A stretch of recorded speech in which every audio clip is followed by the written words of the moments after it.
Jusqu'à 9 h, Good Morning Business.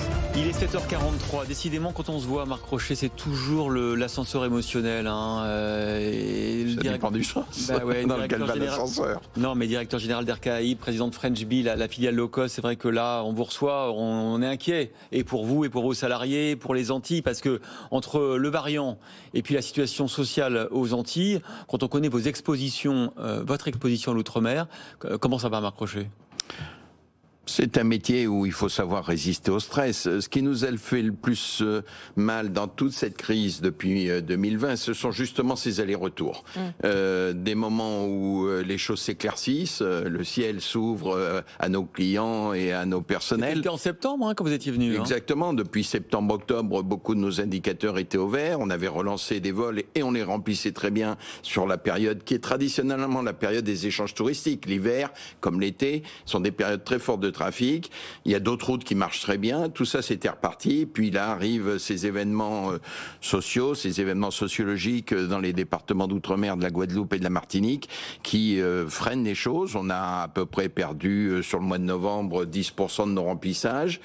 On voit que ça s'accélère un peu sur décembre parce que les gens sont dans l'attentisme. Donc c'est dommage. C'est dommage pour les départements eux-mêmes parce que c'est un afflux économique important. C'est une composante sociale également importante. Bien sûr. Il y a des échanges dans les familles. Il n'y a pas que des touristes dans les avions. Il y a aussi beaucoup de familles. Et donc nous sommes dans l'attentisme. Si ça se calme maintenant, on devrait pouvoir reprendre. Parce qu'il faut le redire, c'est très sympa de passer Noël aux Antilles en plus. C'est très sympa, c'est très demandé, c'est beaucoup apprécié. Et puis, n'oublions pas que même à Noël aux Antilles, autour de Noël, il y a beaucoup de Guadeloupéens, de Martiniquais, soit de métropole, soit de ces départements, qui échangent avec la métropole. Ils viennent voir leur famille, ils viennent voir leurs enfants. Et donc, ils sont une composante importante du trafic. Et ça, c'est en train d'être dans l'attentisme. Alors, pourquoi dans l'attentisme ? Parce que, bon, sur Air Caraïbes, sur French Bee, sur toutes les compagnies aériennes, les billets peuvent être remboursables jusqu'à quasiment la dernière minute et donc les gens qui ont acheté les billets les gardent. Mais on voit déjà qu'il y en a qui reportent leur voyage et en particulier qui reportent vers des destinations qui, elles, marchent mieux. La République dominicaine, Punta Cana, c'est en ce moment plein partout. Et même les croisiéristes détournent leur bateau pour prendre les passagers. Alors nous sommes bien au courant de cela puisque nous participons à ces opérations. On a ouvert, par exemple sur la République dominicaine, on a décidé en même pas 15 jours d'ouvrir la Romana pour servir justement les bateaux de croisière parce qu'ils ne font pas escale aux Antilles cet hiver. C'est dommage pour tout le monde. Bon, maintenant il faut garder un petit peu espoir. Et là, vous ne sentez pas encore ces conséquences de cette apparition du nouveau variant pour le moment? Alors, on pas parle visible. là que d'événements sociaux, c'est ceux qui nous pénalisent le plus actuellement.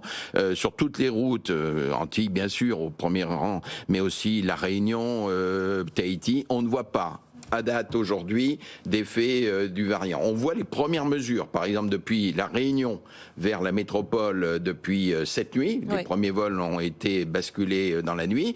On passe au contrôle à la fois de la vaccination et du test PCR. Il faut les deux. Donc forcément, il faut les deux. Il faut les deux pour revenir en métropole. Ça commence à être une mesure de protection des populations, ce qu'on comprend tout à fait. Le sanitaire d'abord, c'est la clé de toute la voûte économique et du transport aérien en particulier. Vous avez d'autres vols, par exemple sur les États-Unis, New York, comment ça? Les États-Unis marchent très bien. Alors nous avions pris avec French Bee le pari d'ouvrir le 14 juillet de cette année, alors qu'on était encore sous travel ban. Puis l'administration de M. Biden a levé le travel ban le 8 novembre et novembre se porte bien.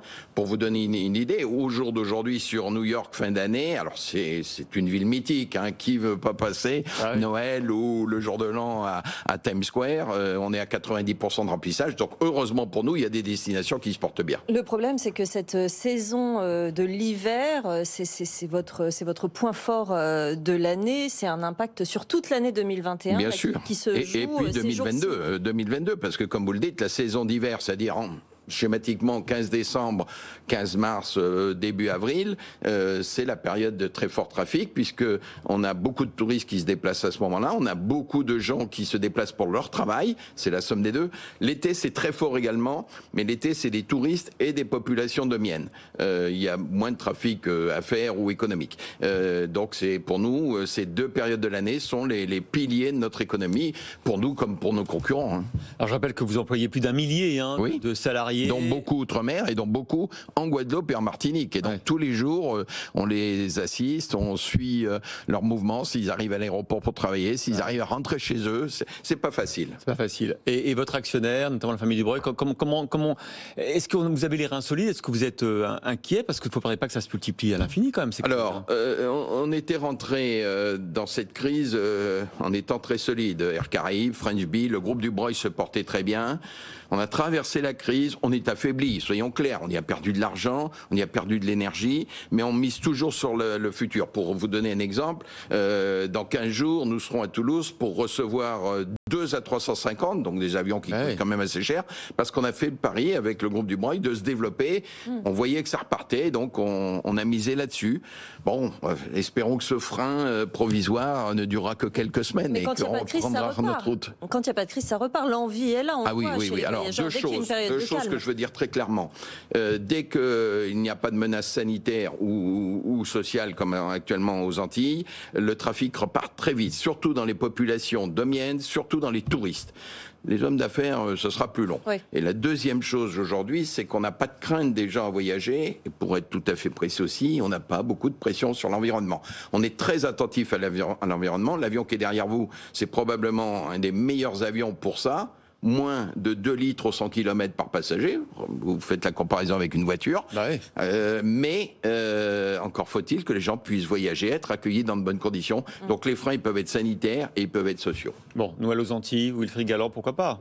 Bien sûr. Allez aux Antilles à Noël, parce qu'il fait tellement beau et c'est tellement agréable. Sinon, il y aura d'autres routes à vous proposer.